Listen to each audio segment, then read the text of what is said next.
बहुत बहुत शुक्रिया। सभी मीडिया के साथियों का बहुत बहुत धन्यवाद कि वो आज की प्रेस वार्ता में पहुंचे। जैसा कि मैं यहाँ सदर 322 पे प्रत्याशी और आपके माध्यम से गोरखपुर के लोग अपने प्रत्याशी के विषय में जानना चाहते हैं, फिर प्रिंट मीडिया के माध्यम से हम लोग प्रयास करेंगे कि अपनी बातों को उन तक पहुँचा दें। लेकिन मैंने कल कहा था कि कुछ जो ज़रूरी चीज़ें हैं जिन पे बात होनी चाहिए, तो वो 5-6 पॉइंट है, पहले मैं उन पे अपनी बात रख दूँ, फिर जो आपके सवाल होंगे उन पे भी अपनी बात रखूँगा।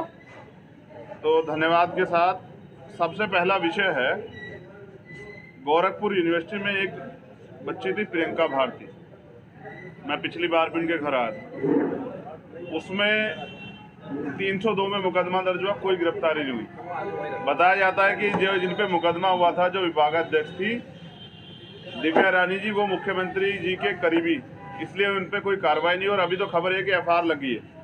उससे भी बड़ी बात ये है कि जो SC/ST एक्ट का कंपनसेशन का पैसा, एक पैसा उनको नहीं दिया गया, क्योंकि अधिकारियों का कहना ये है कि अगर इनको पैसे मिलेंगे तो कोर्ट जाएंगे लड़ने के लिए, और अधिकारी चाहते हैं कि वो कोर्ट ना जाए।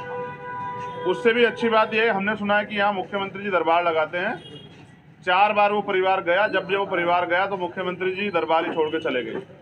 इतना न्याय जो है उत्तर प्रदेश में और गोरखपुर में घर घर बट रहा है। तो हमारी ये मांग है कि उस मामले की CBI जांच होनी चाहिए, क्योंकि जब तक पीड़ित परिवार संतुष्ट नहीं है तो न्याय नहीं हुआ। और मुझे विश्वास है कि मुख्यमंत्री जी दलितों का दर्द सुनेंगे, उस बेबस परिवार का दर्द सुनेंगे, भागने के बजाय इसमें CBI जांच के आदेश देंगे। कई मामलों में हुआ तो न्याय जो है वो आसान हुआ है।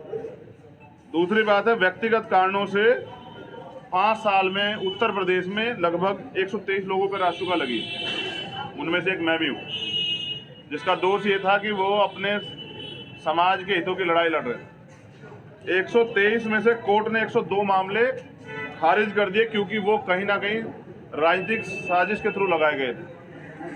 15 लोग सिर्फ अकेले गोरखपुर में, और वो 15 लोगों में से मैक्सिमम लोग वो हैं जो मुख्यमंत्री जी के खिलाफ बोले। तो सत्ता का दुरुपयोग जो मुख्यमंत्री यहाँ बैठ के कर रहे हैं, गोरखपुर का जो सच है वो जानना चाहिए पूरे उत्तर प्रदेश देश को कि यहाँ हिटलरशाही तानाशाही है। अगर मीडिया कोई साथी बोलता है तो उसको भी अपनी जान बचाने के लिए शरण लेनी पड़ती है। तो ये उत्तर प्रदेश में सामाजिक न्याय। एक बहुत बड़ा मामला गोरखपुर BRD मेडिकल कॉलेज का। एक डॉक्टर हैं, डॉक्टर भगवान का रूप होते हैं, डॉक्टर कफील खान, और अपनी खामियां छिपाने के लिए उनको इतना प्रताड़ित किया गया, झूठे मुकदमे लगा के उनको जेल में रखा गया, और महाराष्ट्र से पकड़ के NS से उन पर लगाई गई। फिर कोर्ट ने कह दिया कि ये इनके ऊपर जो किया जा रहा है ये गलत, ये दोषी नहीं है। उन्होंने, कोर्ट ने जो है उनको सारे आरोप खारिज कर दिए। उनकी 70 साल की एक माँ है, पुलिस समय समय पे उनको परेशान करती रहती है। और गोरखपुर में BRD मेडिकल कॉलेज का जो वो बच्चों का जो इतना बड़ा जो हादसा हुआ था, वो सिर्फ और सिर्फ सरकार की फेलियर था। उसको छिपाने के लिए मुख्यमंत्री जी ने बलि का बकरा मुसलमान होने के नाते, क्योंकि उत्तर प्रदेश में तो मुख्यमंत्री बात करते हैं 80-20 की, मुसलमान होना भी अपराध, तो इसलिए कफील भाई को परेशानियां झेलनी पड़ रही है। लेकिन ये एक डॉक्टर के साथ होना, ये इस बात का पैमाना है कि वो किसी भी कीमत पे अन्याय के खिलाफ जो आवाज़ उठेगी उसको दबा देना चाहते हैं। मुख्यमंत्री जी अपराध मुक्त की बात करते हैं, लेकिन गृह जनपद गोरखपुर में अगर कोई पर्यटन के लिए घूमने आए, जहाँ 2-3 हज़ार करोड़ रुपए लगा के जो पर्यटन के काम की बात चल रही है, तो यहाँ की पुलिस जो है वो होटल में घुस के कमरे में पीट के लोगों को मार देती है। और एक बड़ा उदाहरण मनीष गुप्ता जी का आपके सामने, ये है गोरखपुर की कानून व्यवस्था। एक और मामला आपकी जानकारी में, 18 दिन बाद 2 बच्चों का शव मिला, उनके परिवार के लोग कल जाम लगाए हुए थे। घटना खोलने के नाम पे पता नहीं किसे जेल भेज दिया है। परिवार संतुष्ट नहीं है, लेकिन क्योंकि हम आने वाले थे तो प्रयास करके उनको मैनेज कर रहे हैं। वो परिवार भी अभी उनसे मिलेंगे, क्योंकि यहाँ अपराधियों को नहीं, कथनी करनी फर्क होने के कारण अपराधियों को तो संरक्षण दिया जा रहा है, लेकिन लोगों की जान जा रही। एक संजू देवी और महिला थी, अब ये कह रहे हैं कि ये राम राज्य है, वहीं उनकी गोली मार के हत्या की गई परसों रात। तो ये गोरखपुर है। एक यहाँ प्रोफेसर हैं कमलेश गुप्ता जी, जो हिंदी विभाग दीनदयाल जो गोरखपुर विश्वविद्यालय है उसमें विभागाध्यक्ष के जिम्मेदार थे। उनको वो बनते विभागाध्यक्ष उनको रोकने के लिए वहाँ के कुलपति ने साजिश करके उनको निलंबित कर दिया। वो आंदोलन कर रहे हैं, वो पिछड़े वर्ग से आते हैं, इसलिए कुलपति जी नहीं चाहते कोई पिछड़े वर्ग का व्यक्ति यहाँ विभागाध्यक्ष बन जाए। उन्होंने तो एक घोषणा भी कर दी थी कि मैं शरीर त्याग दूंगा बसंत पंचमी वाले दिन। मैंने उनसे बात की, सर आप अध्यापक हैं, आप समाज का उदाहरण है, आप ऐसा कोई कदम मत उठाइए कि हम युवाओं के हौसले टूट जाएं। उन्होंने अपना प्रण वापस लिया, लेकिन वो आंदोलन कर रहे हैं। तो ये गोरखपुर का विश्वास है, जिस विश्वास की बात मुख्यमंत्री करते हैं कि यहाँ जनता में बड़ा विश्वास है। 2018 में गोरखपुर विश्वविद्यालय में असिस्टेंट प्रोफेसरों की भर्ती हुई थी, और गजब की बात यह है कि मुख्यमंत्री ने सब जाति के बड़े पैमाने पर लोग वहाँ स्थापित करा दिए। एक लिस्ट है पूरी, और मीडिया के साथियों से ही पता लगा कि जो लिस्ट 2 दिन पहले रिलीज हो गई थी कि भाई ये लिस्ट हो सकती है संभावित, वही लिस्ट वहाँ जाति पैमाने पे थी। मुख्यमंत्री जी कहते हैं हम दलितों के हितैषी हैं, उनके घर खाना खाने जाते हैं, लेकिन प्रमोशन में रिजर्वेशन का इतना इंपॉर्टेंट मामला 3 साल से उनके डस्टबिन में पड़ा हुआ है, अब तक उन्होंने उस पर कोई कार्रवाई नहीं की। ये है बीजेपी और उत्तर प्रदेश के मुख्यमंत्री, जबकि सुप्रीम कोर्ट का ऑर्डर है कि आप सरकार चाहे तो आंकड़े जुटा के दे सकती है, वो देना नहीं चाहते। इससे क्या होगा, एक तो प्रमोशन रिजर्व होगा तो दलितों को सशक्तिकरण मिलेगा, दूसरा बैकलॉग आएगा तो नई नियुक्तियां होगी। तो ये भी मुख्यमंत्री नहीं कर पा रहे। 29 शिक्षक भर्ती का मामला आप जानते हैं, और मैं पूरी जिम्मेदारी से कह रहा हूँ मुख्यमंत्री इसके बाद चाहे मेरे ऊपर मुकदमा करा दें। 69 शिक्षक भर्ती में घोटाला हुआ था, मुख्यमंत्री जी ने एक्सेप्ट किया, 6800 वैकेंसी रिलीज की, कोर्ट ने भी कह दिया को मिलना चाहिए, लेकिन घोटाला करने वाले की जगह जेल में होनी चाहिए, नहीं होनी चाहिए। उन पे 420 का मुकदमा दर्ज होता, लेकिन करे कौन? पुलिस प्रशासन तो नतमस्तक है। तो जिस मुख्यमंत्री को, जैसे ओम प्रकाश चौटाला जेल रहे थे, जिस मुख्यमंत्री को जेल जाना चाहिए था, वो लोगों कह रहे हैं कि सरकार गर्मी ठंडी कर देंगे, शिमला बना देंगे। ये है संवैधानिक भाषा, ना किसी संत की हो सकती, ना ही मुख्यमंत्री की। तो मैं तो चाहता हूँ कि जितना जल्दी सरकार बदलेगी तो हम मुख्यमंत्री जी पे 69 शिक्षक भर्ती में जो पिछड़े दलितों का हक छीना 20,000 पदों का, घोटाले में जांच करवा के मुकदमा दर्ज करवा के मुख्यमंत्री जी को जेल भेजेंगे। मुख्यमंत्री जी सुन लें। और अब मैं चंद्रशेखर आजाद, सहारनपुर उत्तर प्रदेश का रहने वाला, मुख्यमंत्री जी से नजदीक हूँ। वो उत्तराखंड का है, मैं उत्तर प्रदेश का हूँ। हम पिछले 5 साल यहाँ लड़ते रहे, और अब भी हम गोरखपुर लड़ने के लिए, क्योंकि हमने घोषणा की थी जहाँ से मुख्यमंत्री लड़ेंगे हम लड़ेंगे। मुख्यमंत्री जी पहले अयोध्या कहते रहे, फिर मथुरा, और उसके बाद रिवर्स गियर लगाया। मैंने पहली बार देखा कि रिवर्स भी 4th गियर होता है, सीधे अयोध्या। और अयोध्या में भी बड़ा खेल किया है परिसीमन में। जो माइनॉरिटी का वोट, जो मन बनाया बैठा था कि मुख्यमंत्री को सबक सिखाना, जिन्होंने अन्याय सहा है, उस वोट को डिवाइड कर दिया दूसरी विधानसभा में। इस परिसीमन पे भी दोबारा बड़ा काम होगा। जैसे गोरखपुर की जनता ने TN सिंह जी को सबक सिखाया 1971 में, जैसे गोरखपुर की जनता ने उपचुनाव में इनको सबक सिखाया, ऐसे ही इस बार के विधानसभा चुनाव में भी गोरखपुर की जनता मुख्यमंत्री जी को सबक सिखा के बताएगी कि ना तो गोरखपुर की जनता गुलाम है, वो लड़ने वाले को पसंद करते हैं, ना ही मुख्यमंत्री जी यहाँ के तानाशाह हिटलर है, ना ही मालिक। जनता जवाब देगी चुनाव में। चुनाव तैयार है, मैं लगातार यहाँ रहूँगा। और कल भी मैं कई मामलों में मिला था, यहाँ महिलाएं दर्द भटक रही है न्याय के लिए, थाने में रिपोर्ट नहीं दर्ज होती। अब ऐसा नहीं होगा। अब यहाँ नौजवानों का भाई उनके हक की लड़ाई के लिए, माओ बहनों का बेटा उनकी लड़ाई के लिए यहाँ मौजूद है। मैं कल गया था प्रियंका के घर, और ये मैं मीडिया के साथियों को दिखाना चाहता हूँ। ये विकास है गोरखपुर का, ये शहर है। आप अगर करीब से देखेंगे ना, देखिए, मैं दिखा देता हूँ, ये देखिए, ये गोरखपुर का विकास है। दूध की नदियां बह रही है। ये प्रियंका जी की गली का है। कौन सी जगह? शिवपुर का, नगर में ही है, शिवपुर शहबाज का। देखिए, ये गोरखपुर में दूध की गंगा नदियां बह रही है। और आप सब जानते हैं विकास के नाम पे क्या छल हुआ है। तो हमारा मुद्दा रहेगा चुनाव में शिक्षा सभी के लिए फ्री, क्योंकि हम सिर्फ एक चुनाव पे एक सीट पे नहीं लड़ रहे हैं, पूरे उत्तर प्रदेश में हमारा मोर्चा लड़ रहा है। तो हमें हमारी सरकार बनने पे सबके लिए फ्री शिक्षा, कि कोई गरीब व्यक्ति पैसों कमी कारण अपनी शिक्षा न प्राप्त पूरी कर पाए। एकेडमिक, प्रोफेशनल और टेक्निकल सारी शिक्षा, और सबके लिए बेहतर उपचार के लिए फ्री इलाज। नौजवानों के लिए 20 लाख सरकारी रोजगार बैकलॉग भर के और नई नियुक्तियां सृजित करके, और 80 लाख प्राइवेट रोजगार। और सबके लिए टोल फ्री, एक्साइज ड्यूटी कम करके पेट्रोल डीजल के दाम कम करेंगे। जो तमाम बुनियादी चीज़ें उन पर काम करेंगे, महिलाओं को घर पे रोजगार की व्यवस्था कराएंगे। हम अपने संकल्प हैं और ये हम करके दिखाएंगे। अब मैं मीडिया के साथियों से कहूँगा कि उनके जो भी सवाल हैं वो रख सकते हैं। पहला सवाल ये है कि सर, अगर आप यहाँ गोरखपुर की जगह कहीं ऐसी जगह से चुनाव लड़ते जहाँ लोग सोचते सीट जो बड़े नेता हैं वो ढूंढते हैं, तो शायद सदन में आप मजबूती से अपनी बात रख पाते। गोरखपुरी क्यों? आप मेरा विश्वास कमजोर कर रहे हैं। नहीं, विश्वास नहीं, मैं बात कह रहा हूँ जो बड़े नेता करते हैं। हाँ, मैं बड़ा नेता नहीं हूँ, मैं तो इस प्रदेश का बेटा हूँ। मैं तो निर्दोष होते 16 महीने जेल में रहा और मैं आज भी याद दिलाता हूँ। मैं आदर्श मानता हूँ शहीद आजम सरदार भगत सिंह को, पंडित चंद्रशेखर आज़ाद जी को। अगर वो अंग्रेजों से डर के सेफ जगह ढूंढते तो आज देश आज़ाद नहीं होता सर। तो हम लड़ेंगे नौजवानों के लिए, बहनों के लिए, माताओं के लिए और बुजुर्गों के सम्मान के लिए और एकता के लिए। हम बांटने के लिए नहीं लड़ेंगे। तो सेफ सीट तो यही बनेगी।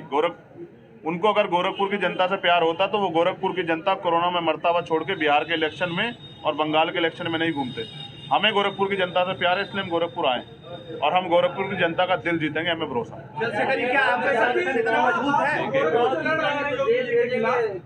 उन्हीं के सवाल से जुड़ा हुआ योगी जी के खिलाफ लड़ रहे हैं, तो क्या प्रसिद्धि पाने के लिए इस तरीके का है कि शुरुआती दौर में जैसे माननीय काशीराम जी लड़ा करते थे उसी तरीके का स्ट्रेटजी का अपना रहा है?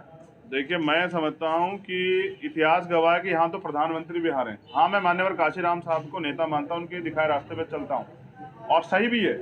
लेकिन मेरा लक्ष्य है मुख्यमंत्री जी को उसमें सदन में जाने से रोकने का और जीतने का है। मैं अगर स्टंटबाजी की बात होती तो मैं बहुत दिन पहले कह चुका था कि जहाँ से मुख्यमंत्री लड़ेंगे। तो फिर ये बताइए, मथुरा अयोध्या क्यों छोड़ा? ये फोर्थ गियर लगा के वापस क्यों आए गोरखपुर? और आप भी जानते हैं और मैं भी जानता हूँ कि गोरखपुर डूब जाता है 4 महीने के लिए जब बारिश आती है।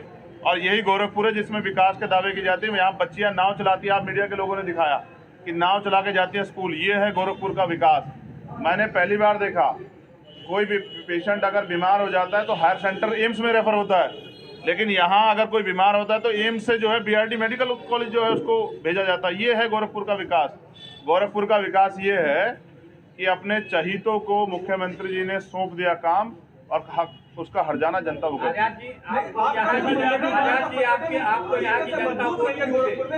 और आपका संगठन क्या है? तो आप गोरखपुर में क्या मतलब आपने कहा? गोरखपुर में बहुजन समाज के लोग बड़े पैमाने पर रहते हैं।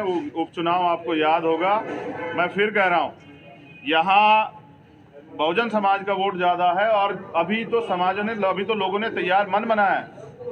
अभी तो मन बनाया है, परिणाम आपको अच्छे देखने को मिलेंगे। संगठन हमारा बूथ पे मजबूत हो रहा है। आज हमारी मीटिंग है, अगले 5 दिन में हम दिखाएंगे कि हमसे बड़ा संगठन यहाँ बीजेपी भी नहीं होगा।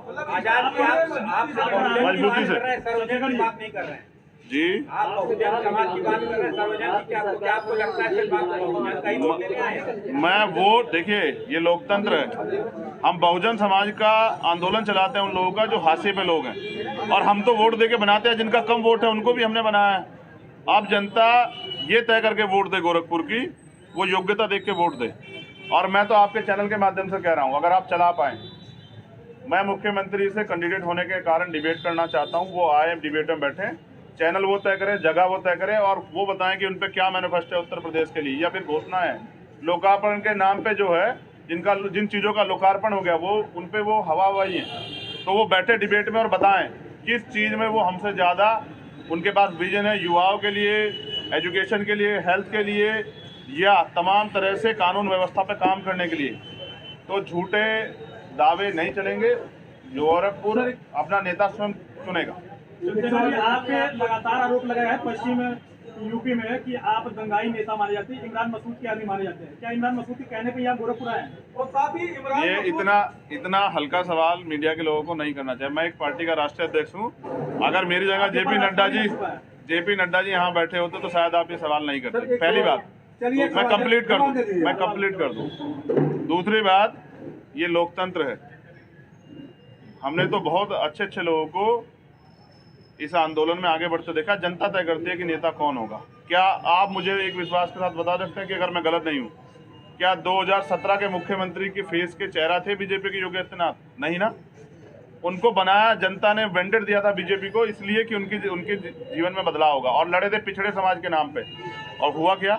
ये उनकी कथनी करनी का फर्क है। जनता जवाब देगी। और फिर एक और बात बता दूँ, निषाद समाज के लोगों को कहा था तो आपको आरक्षण देंगे। अभी रैली में जब गए निषाद समाज कह के आए कि वोट नहीं देंगे। यहाँ का निषाद समाज तैयार बैठा है अपने भाई को समर्थन देने के लिए। जब चुनाव परिणाम आएंगे आपको देखने को मिलेगा। चंद्रशेखर यहाँ चुनाव लड़ करके, सुनिएगा मुझे, चंद्रशेखर यहाँ चुनाव लड़कर जीत जाते हैं, गोरखपुर में रहते हैं, हार जाते हैं, भाग जाएंगे कि बराबर रहेंगे? बताइए। मैंने भागना सीखा ही नहीं, गोरखपुर में रहना होगा। मैं क्या कह रहा हूँ, मैंने भागना सीखा नहीं। गोरखपुर की जनता आशीर्वाद देगी और नहीं भी देगी। गोरखपुर की जनता से प्यार है इसलिए गोरखपुर में, और रहेंगे गोरखपुर में, क्योंकि ये गोरखनाथ जी की धरती है ना, ये संतों महापुरुषों की धरती। रहेंगे यहाँ, इसको छोड़ेंगे नहीं। सर एक सवाल ये था कि हम कल एक दलित मोहल्ले में गए थे पब्लिक रिएक्शन के लिए, वहाँ लोगों ने कहा कि हमारा वोट तो बट गया, हम बसपा के साथ भी हैं और चूंकि अब युवा हैं तो इनके साथ भी हैं। तो यानी कि हमें समर्थन है ना, इस समर्थन में जिन लोगों को कैसे जीतेंगे आप? हाँ, उन्हीं लोगों को तैयार करने के लिए हमारा कैडर यहाँ लगेगा। अगर गठबंधन से लड़के देखिए, तो गुरु गोविंद सिंह जी ये कहे हैं, और आप जान लीजिए, गुरु गोविंद सिंह जी कहे हैं, कोई किसी को राज ना दियो, कोई किसी को ताज ना दियो, जो लियो निज बल लियो। हम बल तैयार करेंगे, बल संगठन में है, और उस बल के जरिए हम यहाँ लोगों के दिलों पर राज करेंगे। दूसरी बात, गुरु गोविंद सिंह जी ये भी कहें कि राज शस्त्र के अधीन होता है, ये लोकतंत्र है, तो यहाँ शस्त्र हमारा कैडर है। वो जब जनता के बीच में जाके हमारा मैनिफेस्टो रखेगा तो जनता का समर्थन हमें मिलेगा, हमें भरोसा। चंद्रशेखर जी, आज आप कुछ कच्चा चिट्ठा खोलने वाले थे, ये तो जो बातें आप बताए वो तो सब सामान्य बातें हम सबको पता है जी। कुछ अलग से जो आपने भ्रष्टाचार में भी कहा था। जी, बहुत अच्छा सवाल आपने किया। मुझे लग रहा था मीडिया के लोग पूछेंगे नहीं। अरे नहीं, अभी बहुत कुछ पूछना है। अच्छा, दूसरी बात मैं स्पष्ट करूं कि अब मैं लगातार आता रहूंगा, सारी चीजें आज नहीं दे रहा हूं। स्वागत है आपका हमारे शहर पे। देखिए, मोहिदीपुर से जंगल कोडिया फोर लाइन निर्माण के नाम पर सबसे पहले गोरखनाथ मंदिर की दीवार तोड़ने का प्रचार किया गया, लेकिन सच यह है कि योगी पहले मुख्यमंत्री जिन्होंने खुद की सरकार में सरकारी जमीन पर कब्जा किया और जमीन का मुआवजा ले लिया। गोरखनाथ मंदिर में बसे 25 से 50 रुपए वाले पुराने किराएदारों को विकास के नाम पर खाली करा दिया और फिर उनसे लाखों रुपए वसूलकर आज के सर्किल रेट पर दुकानें दी जा रही है। यानी कि एक तीर से कई निशाने, सरकारी जमीन भी कब्जा ली और जो वहाँ बेचारे छोटे छोटे व्यापारी थे उनको बेदखल भी कर दिया और अब उनको लाखों में जमीन वही बेच रहे हैं। तो ये मैं कह रहा हूँ ना, लगातार मैं बताता रहूँगा कि क्या क्या खेल हुए हैं और लोकार्पण के नाम पर क्या चल रहा है और वो जो झील बनी है उसके नाम पर माफियाओं ने क्या कब्जे कर रखे हैं। मैं सब चीज़ें मीडिया के साथियों को खासकर देता रहूँगा। मुझे यहाँ रहना है, मुझे यहाँ चुनाव लड़ना है। अच्छा, एक सवाल और भी था जी। आपकी अखिलेश जी की बाहर से दिख रहा है कि नहीं बन रही है, लेकिन अंदर से क्या कुछ है, ऐसा मामला क्या? अब मैं आज़ाद समाज पार्टी का जो मोर्चा है, सामाजिक परिवर्तन मोर्चा, उसके लिए काम कर रहा हूँ। मैंने प्रयास किया था कि उनकी मदद लेके या उनकी मदद करके उत्तर प्रदेश में भारतीय जनता पार्टी को रोका जाए, लेकिन उसके बाद मेरी समझ में आया कि कोई भी आदमी जब आप नए हैं और परिवर्तन करना चाहते हैं तो वो आपको आगे नहीं बढ़ने देगा। तो मैं समझता हूं कि 12-17 उनकी सरकार रही, जनता ने इसलिए बदली क्योंकि उन्होंने अच्छे काम नहीं किए थे। मैं उनका व्यक्तिगत सम्मान करता हूं, लेकिन उनकी नीतियां जो है, जो बहुजन विरोधी नीतियां है, जो नौजवान विरोधी नीतियां, मैं उनका विरोध हमेशा करता रहूँगा, क्योंकि मेरी लड़ाई व्यक्तिगत नहीं, विचारधारा की लड़ाई, उसके खिलाफ मैं हमेशा खड़ा रहूँगा। एक बात कही जा रही है 2019 में जो बसपा से अखिलेश जी ने गठबंधन 25 सीट थी, 25 सीट थी। 25 सीट के लिए मांग कर रहे हैं। हाँ, उन्होंने सीट नहीं दिया। तो अब हम पे इतनी सीट है कि वो हमसे चाहे ले ले 2-4। इनका सवाल लीजिए। एक बहन सवाल पूछ रही है जी। आपने बयान दिया था कि अखिलेश यादव को दलित का दलित को बड़ा समझाएंगे। नहीं, मैं दोबारा उसको ठीक कर देता हूँ। पहली अच्छी बात है कि मैं यहाँ महिला जो पत्रकार है उनकी भागीदारी भी, आजकल पुरुष प्रधान देश ने इसको नकार दिया है। मैं आपसे बिल्कुल आपके सवाल का जवाब दूंगा और एक अपनी दिल की बात की अपनी बहन से जरूर कहूँगा। पहली बात, मैंने उनसे कहा कि उनको दलितों का वोट चाहिए। वो आज बड़े बड़े वादे कर रहे हैं, लेकिन प्रमोशन में रिजर्वेशन पे क्यों नहीं बोल रहे हैं? ये सबसे बड़ा मुद्दा दलित अधिकारी कर्मचारी का। हमने खून के आंसू रोए, आज वो चुप्पी क्यों थामे हुए? पुरानी पेंशन का बड़ा वो कर रहे हैं, उनकी सरकार में क्यों नहीं दी उन्होंने पुरानी पेंशन? तो मैं ये कहना चाहता हूँ कि वो चाहते हैं कि दलितों की स्वतंत्र लीडरशिप ना खड़ी हो। उसका कारण बताता हूँ। सोचिए, उनकी सरकार आ जाती है और मैं उसमें हिस्सेदार हूँ, तो जब कहीं दलितों पर अत्याचार होगा तो आपको क्या लगता है कि राजनीतिक स्वार्थ में चंद्रशेखर चुप रह जाएंगे? नहीं।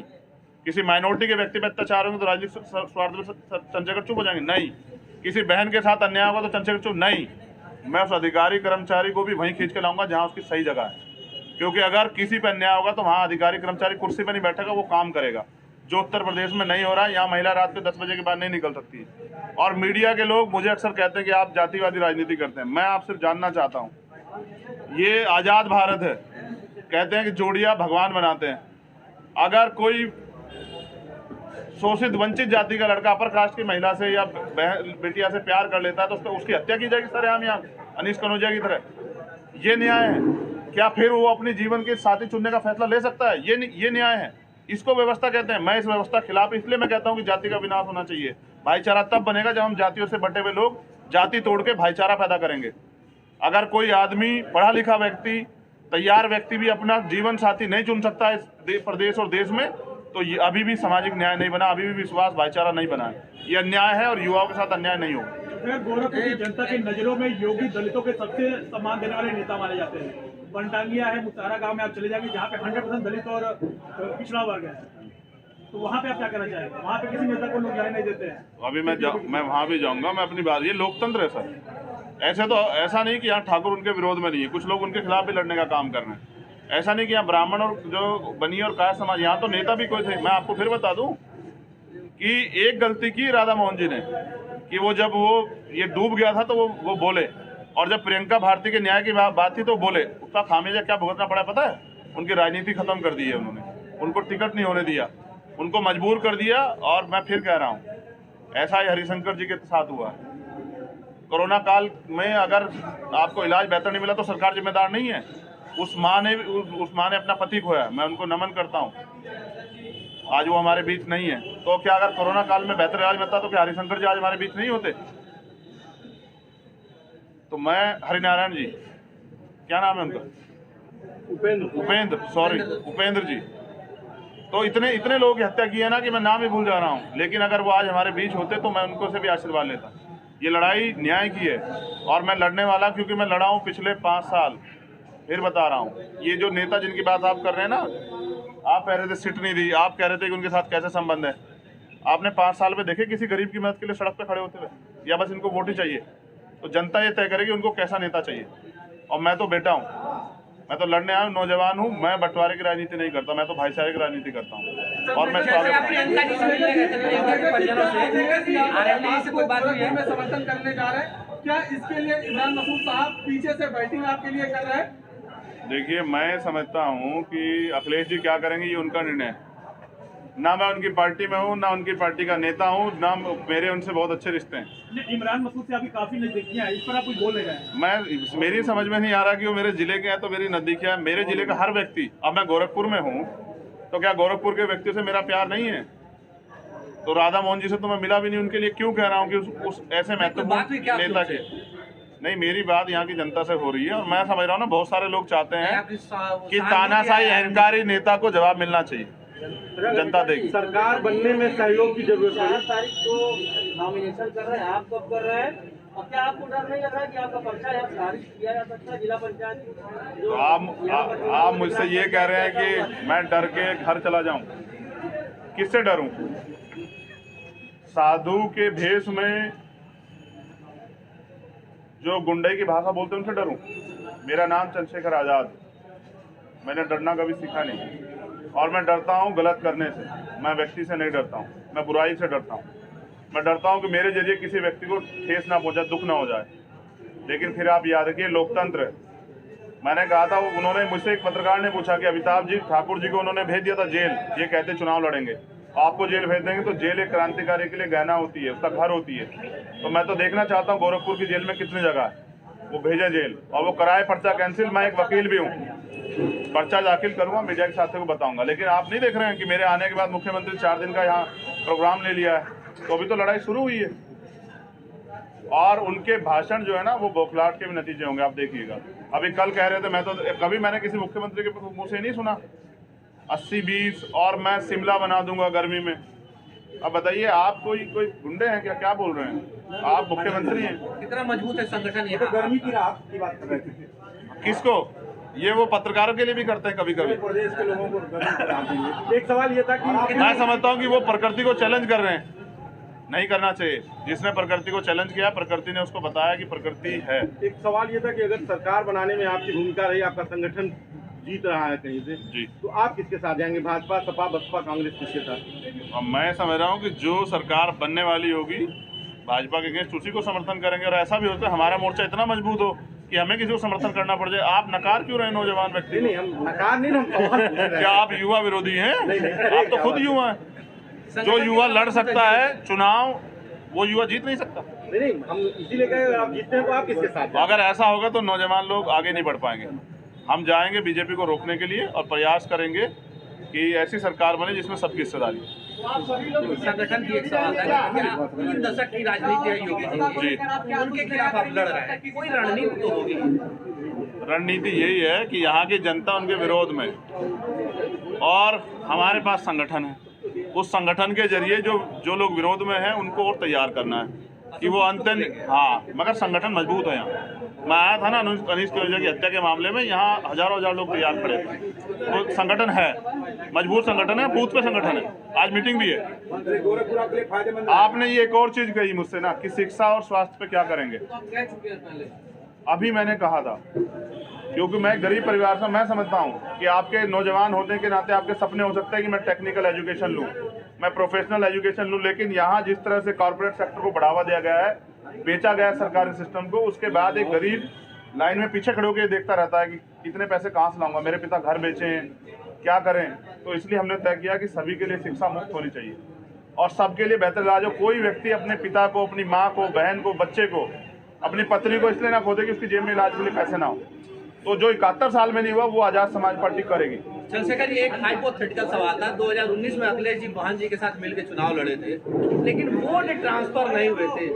उनका वो अनुभव ऐसा तो नहीं कि इस बार उन्होंने इसीलिए थोड़ा सा फ्रेंडली फाइट कर रहे हैं आप लोग? सही कह रहे हैं आप, इसका जवाब बहुत अच्छा है मेरे पास, आपको अच्छा भी लगेगा।